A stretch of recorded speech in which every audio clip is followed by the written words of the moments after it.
O estúdio EPBR, diretamente do Seminário de Gás Natural promovido pelo IBP, se reúne hoje aqui com Alexandre Messa, diretor de infraestrutura do MDIC, Ministério do Desenvolvimento, Indústria e Comércio. Prazer, Alexandre, Prazer, obrigado por nos receber. prazer é todo meu, obrigado, é uma honra. Perfeito. Bom, Alexandre, a gente vai conversar um pouquinho hoje um assunto que eu acho que o mercado de gás como um todo está muito atento, que são os desdobramentos do anúncio do governo, né, do programa Gás para Empregar. A gente já vem, né, de alguns governos colocando o gás natural como objeto de política energética, né? Começou no governo Temer com gás para crescer, embalou com o governo Bolsonaro tratando do novo mercado de gás, e agora a gente chega no governo PT do Lula 3 com gás para empregar. Queria entender um pouquinho em que pé está hoje, né, a estruturação desse programa, desde a aprovação lá das diretrizes pelo CNPE. Isso, bom, sabem bem, as diretrizes do CNPE foi aprovada a criação de um grupo de trabalho interministerial para discutir a questão do swap, do gás da PPSA, né, do óleo pelo gás da PPSA e discutir outras medidas cabíveis, né? Esse grupo está sendo formado, mas independente da formação desse grupo, obviamente, todas essas questões estão sendo discutidas internamente, especialmente a questão do swap, da PPSA também está sendo debatido de como viabilizar, qual seria a melhor forma de proceder, né? Como escoar esse gás, como viabilizar a construção de gasodutos, esse tipo de coisa.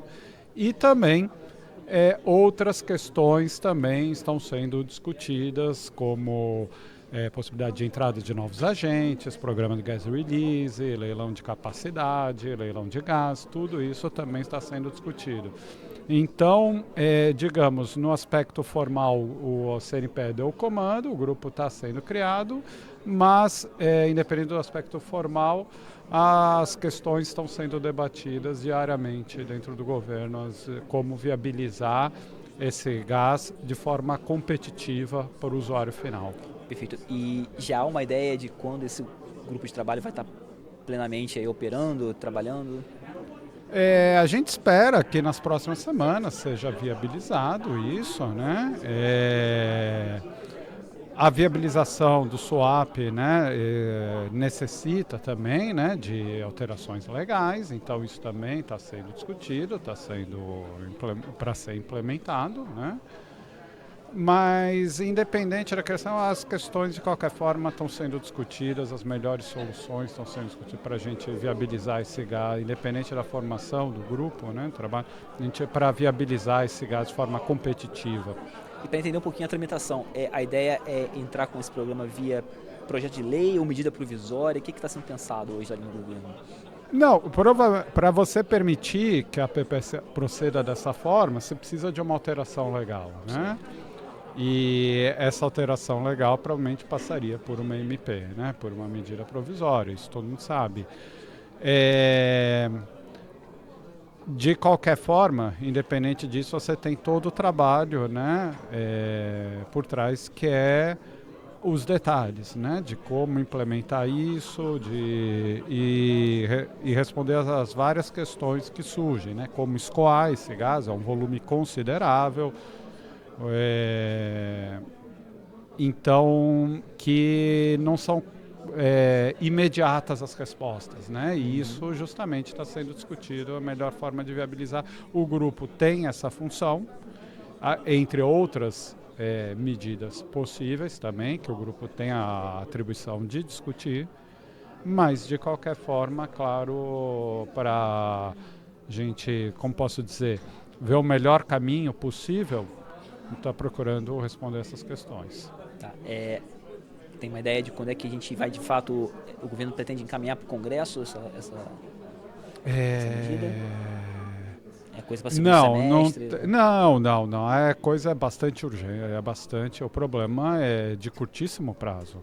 O problema é de curtíssimo prazo. Eu não posso dar uma resposta assim, mais concreta, né, em termos temporal, Mas qualquer que seja a solução, a gente trabalha no curtíssimo prazo, porque de qualquer forma, mesmo que a solução não seja, porque há contratos estabelecidos, né? A gente sabe que essa venda do gás, tanto por questão de leilão como o swap da PPSA, tudo isso depende de contratos de qualquer forma que existem hoje, né? E esses contratos que existem hoje façam com que a solução de qualquer forma não seja também imediata. Mesmo que a solução não sendo imediata, mas a resposta, a intenção é ser o mais rápido possível. Quando você fala na existência de contratos, né, já estabelecidos, a gente está falando dos contratos de venda do óleo da União já leiloados, né? Isso, exatamente. Exatamente. Vocês têm uma ideia... Exatamente. Tanto a venda...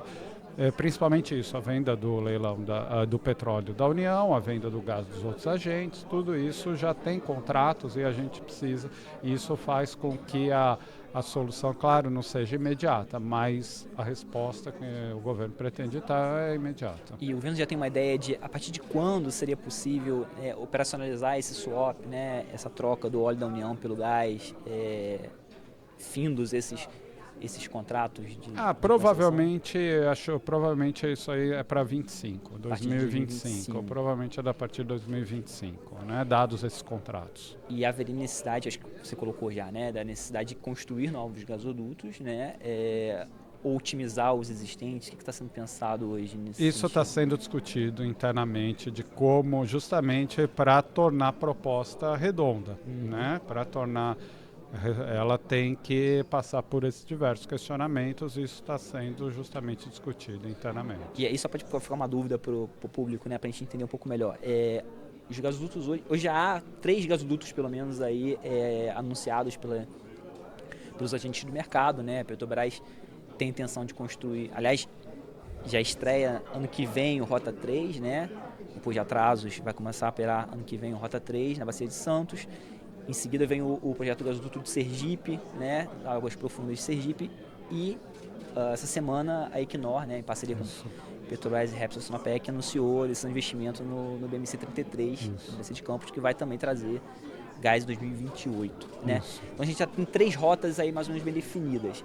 O governo avalia que há necessidade de uma 4ª rota, né, a partir desses 3 aí.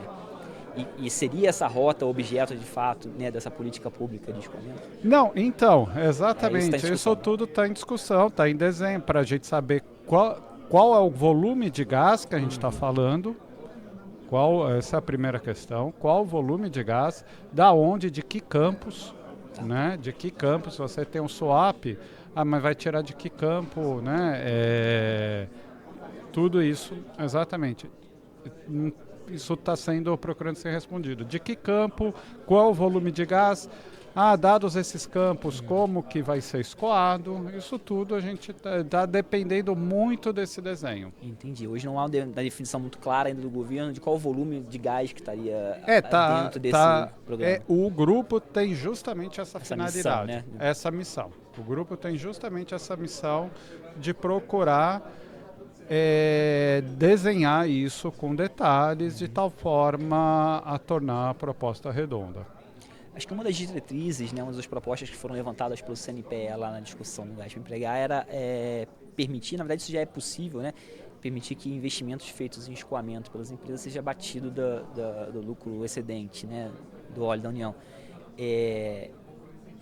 O governo entende que o caminho de se financiar esses novos gasodutos é via iniciativa dos agentes mesmo compensando com essa redução do lucro? Isso está sendo discutido, está sendo discutido justamente todas essas questões.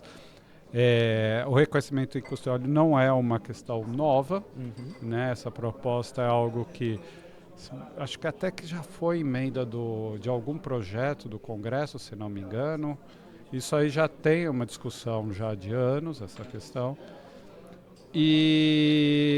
Mas está tudo, o que eu posso dizer é que a gente está procurando ver qual que seria a melhor forma de viabilizar esse gás chegar até a costa. Agora, você mencionou lá no início da nossa conversa, o gas release, ele pode fazer parte dessa equação do gás para empregar também? A gente acha fundamental.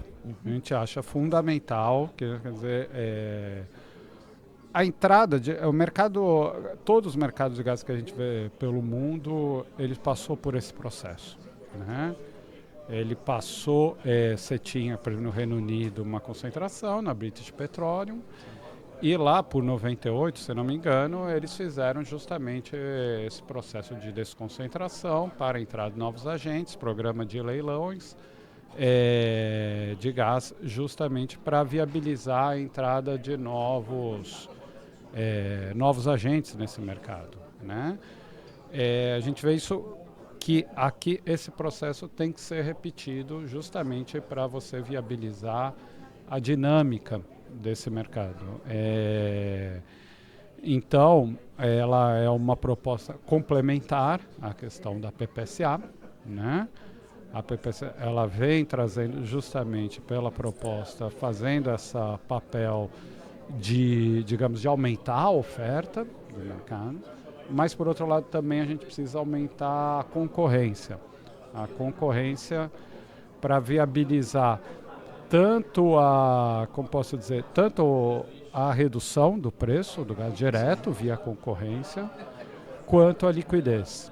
A liquidez desse mercado também é fundamental, não é apenas também o preço, também a liquidez, o mercado secundário também, tudo isso. Isso passa pela entrada, tanto a liquidez quanto o preço mais baixo, passa por uma diversidade de agentes. E essa diversidade de agentes passa provavelmente por um programa de leilão, tanto de gás quanto de capacidade. Agora, o novo comando da Petrobras tem se mostrado um pouco mais refratário a essas políticas de abertura, né? É natural, claro. É natural. A gente a questão é desenhar o mercado de tal forma a tornar atrativo para todos os agentes. Você vê hoje dentro do governo espaço para essa discussão? Sim, com certeza, tá. com certeza. Isso pode ser até como se chama? Pode até viabilizar políticas públicas, ajudar a viabilizar políticas públicas específicas, e isso que a gente está desenhando para isso. Messa, você mencionou que ainda está sendo levantado pelo governo exatamente qual o volume de gás que a gente está falando nesse programa, né? Mas o que já foi sinalizado ao mercado é que esse gás, prioritariamente, né, ele vai para uma política pública destinada ao fomento da indústria de química e de fertilizantes, né? O MME tem dado esse sinal. Pergunto, vai ter gás para outras indústrias ou é muito cedo ainda para a gente chegar? Sim, a intenção na verdade, beneficiar o usuário final. A intenção, que é a indústria, quer dizer, no caso, que é a indústria, é beneficiar a indústria. O principal beneficiário, você beneficiando a indústria, o principal beneficiário, por ser o principal consumidor, são os setores químicos e de fertilizantes dentro do químico também. São químicos e fertilizantes, os principais consumidores e com isso os principais beneficiários. Mas a intenção é beneficiar o usuário final e usar a utilização do gás natural, tanto como uma matéria-prima do setor produtivo, como um energético também do setor produtivo. Para a gente já encerrando a nossa conversa, pergunto, um dos pontos que se levantou lá na discussão do CNPE era uma política de precificação desse gás, né? Rever essa precificação do gás da União, pelo menos o que eu entendi foi isso. A gente está falando exatamente do que nesse sentido? Assim, me parece que é atrelar o gás matéria-prima, por exemplo, né, para a indústria de fertilizantes químicos, atrelar o preço do gás aos produtos químicos, né, ou de fertilizantes, né?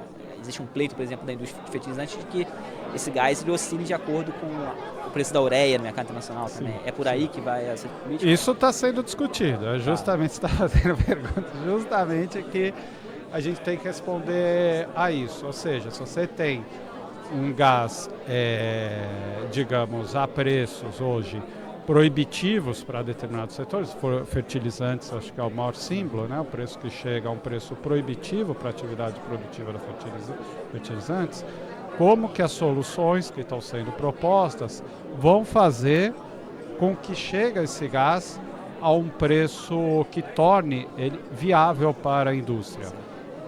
essa é uma, como eu disse das outras, não é uma resposta imediata de como viabilizar isso, esse gás chegar a um preço viável a partir das soluções desenhadas, e isso é o que está sendo pensado e é o que está sendo desenhado para como tornar esse gás, para essas diferentes soluções, a um preço que torne a produção viável e competitiva. Perfeito. E a última pergunta, o biometano, o que está sendo pensado dentro do gás para empregar para o biometano? É substituição de diesel importado por gás e biometano? O que exatamente está sendo Então, pensado? essa é uma das questões que está indo para o grupo. Entendeu? Então ainda eu não posso adiantar ainda, né? Tudo isso está... porque essas questões ainda não é pública, ainda não está no nível que a gente possa, porque ainda está muito no nível ainda de discussão interna, técnica e tal, e isso está no âmbito do grupo. Perfeito. Alexandre Messa esteve com a gente aqui no estúdio PBR, diretamente do Seminário de Guerra Natural do BP. Te agradeço muito aí pela Eu que agradeço, uma honra, eu que agradeço, muito obrigado. Obrigado, Messa.